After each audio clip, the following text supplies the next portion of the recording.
सभी साथियों को नमस्कार, जय हिंद। साथियों, अधिगम में योगदान देने वाले कारक के विषय में आपको हमारे टॉपिक लेके आए हैं। सबसे पहले हम गोल्डन एजुकेशन क्लास में आप सभी का हार्दिक स्वागत करते हैं, अभिनंदन करते हैं। बाल विकास और शिक्षा शास्त्र से बहुत ही महत्वपूर्ण आपको कुछ प्रश्न में लेके आएंगे।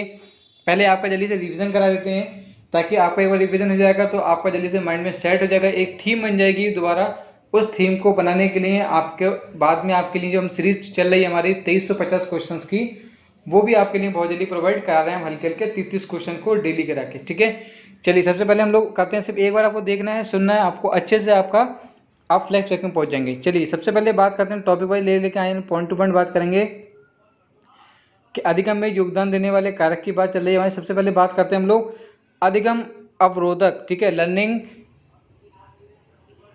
हिंड्रेंस की बात करते हैं हम लोग। देखिए सबसे पहले बात क्या करते हैं, इसमें जो मेन जो टॉपिक लिए गए हैं, इसमें जो पॉइंट टू पॉइंट बात करेंगे वह अधिगमकर्ता से संबंधित कारक, अध्यापक से संबंधित कारक की बात चलती है। इसमें होती है विषय वस्तु संबंधी कारक और प्रक्रिया से संबंधित कारक। देखिए इन चार चीज़ों को आपको अच्छे से कर लेना है, आपका कभी भी इससे बाहर क्वेश्चन नहीं आएगा। पर एग्जाम में ये पूछ लेते हैं कि इनमें से कौन सा नहीं है। मान लीजिए ये ऑप्शन नहीं दे रखा होता, ये नहीं दे रखा होता, तो आपको जल्दी पता हो चाहिए कि यहाँ अधिगम की बात चल रही है, अध्यापक की बात चल रही है, विषय वस्तु की चल रही है और प्रक्रिया संबंधित कारक की बात चल रही है। सबसे पहले बात करते हैं अधिगमकर्ता में संबंधित कारक कौन कौन से हमारे फैक्टर रिलेटेड ऑफ लर्नर्स की बात चल रही है। अधिगमकर्ता का शारीरिक और मानसिक स्वास्थ्य कैसा है, उसकी क्षमता कितनी है, वह क्या हासिल करना चाहता है, उसके जीवन का उद्देश्य क्या है, इन बातों पर सीखने की गति, इच्छा और रुचि पर निर्भर करती है। ठीक है, ये आपको most important point two point बात कर रहे हैं हम लोग। सिर्फ एक बार आप देख लीजिए, आपको बिल्कुल भी दिक्कत नहीं आएगी, बिल्कुल आपको ज़्यादा किताब पढ़ने की जरूरत नहीं है, रिवाइज आपका यहीं पे हो जाएगा। नेक्स्ट की बात करते हैं हम लोग शिक्षा सहायक सामग्री, जो हम बात करते हैं टीचिंग एड की बात करते हैं। अध्यापन अधिगम की प्रक्रिया को सरल, प्रभावकारी और रुचिकर बनाने वाले उपकरणों को शिक्षा सहायक सामग्री कहा जाता है। ठीक है, देखिए इंद्रियों के प्रयोग के आधार पर बहुत जरूरी महत्वपूर्ण होता है, क्योंकि जो हमारी सेंसिंग पावर होती है उसका बहुत रोल होता है। पर शिक्षा सहायक सामग्री को मोटे तौर पर 3 भागों में विभाजित किया गया। कौन कौन 3 भागों में, यहाँ पे पॉइंट टू पॉइंट बात करेंगे हम लोग। कौन कौन सी, श्रव्य सामग्री, दृश्य और श्रव्य दृश्य दोनों। ठीक है, इन दोनों की बात चलेगी। एक बार हम श्रव्य की बात करेंगे, एक बार ऑडियो वीडियो विजुअल सबकी बात चल रही है यहाँ पे। ठीक है, अब हमने इसको चार्ट के माध्यम से आपको समझाएंगे, 2-3 पॉइंट में आपको समझ में आ जाएगा आखिर कौन क्या कहना चाहता है। भैया जब दृश्य समय की बात चल रही है तो क्या होता है, चित्र होता है, ठीक है, पुस्तक होती हैं, नमूने होते हैं, चार्ट, ये इन सब की बात चलती है। जब बात करते हैं किसकी, श्रव्य सामग्री की, भैया रेडियो हो गया, फ़ोन हो गया, टेप रिकॉर्डर हो गया और इत्यादि। ठीक है भैया, दृश्य में तो देखने की बात चल रही है, यहाँ पे देखना क्या देखोगे, चित्र देखोगे, पुस्तक देखोगे, नमूने देखोगे, चार्ट देखोगे। श्रव्य सुनना, भैया रेडियो सुनोगे, फ़ोन से बात सुनोगे, टेप रिकॉर्डर सुनोगे। लेकिन भैया यहाँ पे बच रही दोनों की, सिनेमा में भैया आप देखोगे भी सुनोगे भी, टेलीविज़न को देखोगे भी सुनोगे भी, नाटक को देखोगे भी सुनोगे भी, ऐसी बहुत सारी सीरीज होती हैं। ठीक है, नेक्स्ट हमारा आता है वास्तविक पदार्थ, मतलब रियल मैटर। देखिए रियल मैटर से मतलब यहाँ पे क्या है, रियल मैटर का जो मतलब है, हम बात चल रही है हमारे शिक्षण बिंदु की बात चलिए हमारे। देखिए रियल मैटर से मतलब यहाँ पे ये है कि वास्तविक पदार्थों का तात्पर्य उन वस्तुओं से है जिन्हें बालक देख कर, छू कर अनुभव कर सकता है। ये बालक की इंद्रियों को प्रेरणा देती है और इन्हें निरीक्षण तथा परीक्षण के अवसर प्रदान करके उनकी अवलोकन शक्ति का विकास करते हैं। वास्तविक पदार्थों के प्रयोग से बालकों को नाना प्रकार के अनुभव प्राप्त होते हैं। मतलब यहाँ पे नाना का मतलब नए नए प्रकार के अनुभव प्राप्त होते हैं, जो दूसरों के द्वारा दिए गए अनुभव की अपेक्षा कहीं बेहतर होते हैं। ठीक है भाई, आप रियल में आप कोई भी काम कर रहे हो, सपोज करें उदाहरण के तौर पे आप अपने यहाँ से घर से कहीं स्कूल जा रहा हो, कहीं घूमने जा रहा हो, और कहीं पे आज कहीं रोड खुद रहा है या कहीं गड्ढे हो रहे हैं बहुत सारे, तो ये पर एक आप हमेशा अपनी फैमिली से कोई जब नेक्स्ट कहीं जाओगे या कोई वहाँ से जाता होगा तो उसको बोल दोगे कि उस रोड से मत जाना, आज रोड ठीक नहीं है, वहाँ काम चल रहा है, बहुत गड्ढे खुदे में। तो ये आपका एक रियल आपका अनुभव है कि आपने उसको वहाँ जाकर देखा था, सुना था, करा था। ठीक है, तो इसलिए जब भी हम कोई चीज़ प्रैक्टिकली हम उसको यूज़ करते हैं तो वो हमारे लिए बहुत समय तक याद रहता है। ठीक है, अब बात करते हैं नमूने, मॉडल। देखिए मॉडल का जैसे नाम आता है, मॉडल बहुत तरह की बात होती है। ठीक है, तो जैसे ही बात आती है मॉडल, तो मॉडल का जो एक हिंदी रूपांतर होता है नमूना, ठीक है। अब ये नमूने की बात यहाँ पे क्या कहा गया है कि इन्हें अंग्रेजी में मॉडल कहा जाता है। मॉडल मतलब नमूने वास्तविक पदार्थों और मूल वस्तुओं के छोटे रूप होते हैं। इनका प्रयोग उस समय किया जाता है जब वास्तविक पदार्थ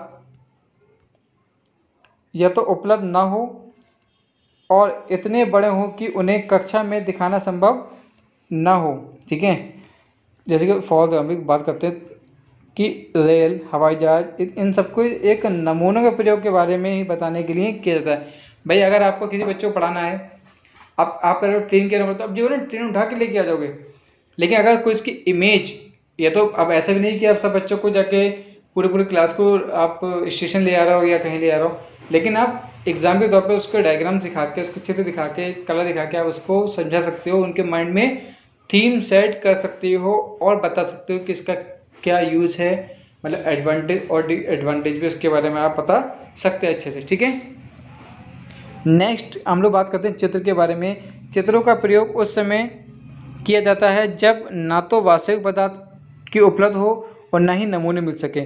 चित्रों का प्रयोग लगभग सभी विषयों कक्षा में किया जाता है। भाई देखिए, अब आपके पास कोई स्टिकर नहीं है, प्रिंट निकालने पे आपको कुछ नहीं है, तो क्या करते हैं, मान लीजिए आपको साइकिल दिखानी है, तो साइकिल आप चौक से बना के दिखा दो बच्चों को, या पे बोर्ड उससे दिखा दो, या कॉपी पे उसको आप मतलब चित्र बना के उसको आप अच्छे खासे इंडिकेशन दे सकते हैं, ठीक है। तो चित्र का बहुत ज़रूरी है। छोटे क्लास से जब बात करते हैं तो इन्हीं के माध्यम से आपको समझाना होता है। अब हम बात करते हैं मानचित्र, मैप की बात करते हैं। भैया जो मानचित्र का प्रयोग प्रमुख ऐतिहासिक घटनाओं और भौगोलिक तत्वों या स्थानों का अध्ययन करने के लिए अति आवश्यक है। अगर मैप नहीं होगा तो आप उसको अच्छे से इंडिकेट नहीं कर सकते। ओरली आप मैप को नहीं समझा पाओगे जब तक आपके हाथ में मैप नहीं होगा। आप मैप दिखता नहीं होगा तब से आपको नहीं पता होगा कि उत्तर में क्या है, दक्षिण में क्या है, पूर्व में क्या है या पश्चिम में क्या है, ठीक है। तो मानचित्रों के प्रयोग के समय शिक्षकों का ये ध्यान रखना चाहिए कि उनके ऊपर उनका नाम, शीर्षक, दिशा और संकेत अति आवश्यक लिखो, ठीक है। ये बहुत ही मोस्ट इंपॉर्टेंट लाइन है, इसको ध्यान में रखना आपको।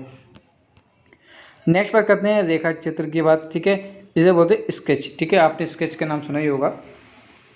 देखिए, वास्तविक पदार्थ, नमूने या मानचित्र तीनों अभाव की स्थिति किसी न किसी वस्तु के बारे में अध्यापन करने के लिए रेखा चित्र का प्रयोग किया जाए। हम कहते हैं स्केच बनाना। अब जैसे कि यहाँ आपने लिख दिया, यहाँ पे नाम दिया इंदिरा गांधी, सुभाष चंद्र बोस, ये स्केच के माध्यम से भी आप उसको इंडिकेट कर देते हैं। नेक्स्ट है हमारा ग्राफ। ग्राफ का प्रयोग बालकों का भूगोल, इतिहास, गणित और विज्ञान आदि अनेक विषयों का ज्ञान सरलतापूर्वक किया जा सकता है। भूगोल विषय के अध्यापन में जलवायु, उपज और जनसंख्या आदि का ज्ञान कराने के लिए ग्राफ का विशेष सहायता ली जाती है। इसके अलावा इसका जो प्रयोग होता है वो गणित और विज्ञान शिक्षण में भी किया जाता है। भैया देखो, गणित और विज्ञान में तो उसका यूज़ है ही, इसके अलावा अन्य चीज़ों में भी है। जैसे कि हम बात करते हैं ग्राफ की, सपोज करिए हम ये जो आपके जो डायग्राम दे रखे हैं, ग्राफ दे रखे हैं, इन्हीं की जो विविध प्रकार के ग्राफ हैं, हम इन्हीं को आपको समझाने की कोशिश करते हैं कि जैसे कि आपकी इकोनॉमी की चल रही है, ठीक है, अर्थव्यवस्था क्या है, कि हमारी यह जनगणना की बात चलती होती है कि इससे जनगणना कितनी है, इससे पहले कितनी थी, उससे पहले कितनी थी। तो आप एक ग्राफ के माध्यम से आप उसमें आइडिया लगा सकते हैं कि उसकी जनसंख्या में कितना ज़्यादा उतार चढ़ाव आया है। या फिर बात चलती है हमारे कि हमारा रुपया कितना बढ़ा है, कम हुआ है। यह बात चलती है हमारी, ऐसे बहुत सी चीज़ें चलती हैं हमारी कि मृत्यु दर, दम दर, ये जितने भी हमारी एक रेशो वाली बात चलती है, अनुपात वाली बात चलती है। तो इन सब का जो यूज़ होता है वो ग्राफ के माध्यम से किया जाता है। चाहे वो आपका अटेंडेंस की वजह से कि इस साल इस बच्चे की कितनी अटेंडेंस थी, तो ऐसे भी हम मतलब बहुत सी चीज़ों को एजुकेशन में इंडिकेट करते हैं, ठीक है। तो प्लीज़ चैनल को लाइक और सब्सक्राइब जरूर कर दीजिएगा और बेल आइकन में बिल्कुल ना भूलें। थैंक यू सो मच, धन्यवाद, जय हिंद।